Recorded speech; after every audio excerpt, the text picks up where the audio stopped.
Hello, good day mga boss. Check ulit ng DIY ko Rips. So kahapon kinabit natin to, no, yung para doon sa top part nitong bracket natin. So ngayon ang gagawin naman natin is itong sa baba, yung pang level, no, ng ating bi-LED projector. Hindi na ako bumili ng electronic type kasi antayin pa yung shipping nun. So ito na lang din yung gagamitin natin. Ito. Ang ginawa ko lang muna, no, tinutulang ko na muna to kasi masyadong mahaba. Ito. Itong dalawa lang kasi itong dalawa lang yung magagamit natin. Ito, hindi naman magagamit ito pati yung sa kabilang dulo. Tinutulang ko lang ng konti. Tapos, depende siguro sa bi-LED na gagamitin nyo, no, dahil 3 inches tong bi-LED na to. Tumatama dito. So ito, tatanggalin ko lang to. Yan.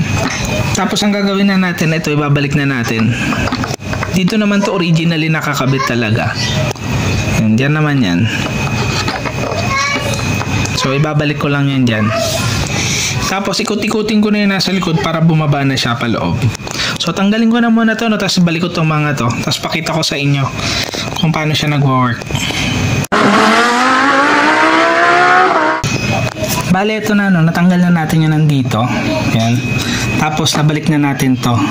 Need nyo magbutas, no, dito at saka dito, kabilaan, para malagyan ng zip tie. Kasi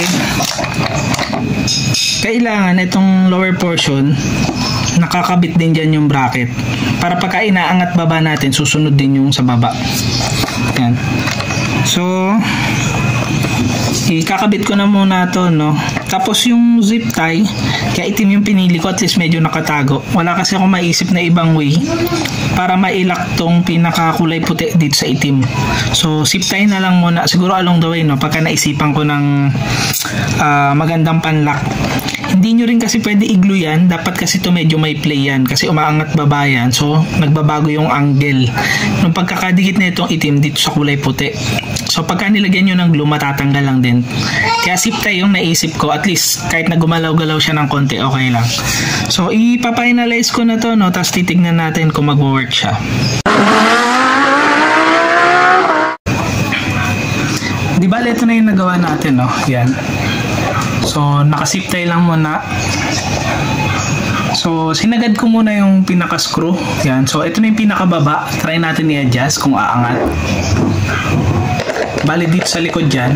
So kung gusto nyong paangatin, ang pag-ikot nyo paluwag dapat. So alternate yan, kabilaan dapat. Dapat ko ilang ikot yun dito, ganun rin yung karaming ikot sa kabila.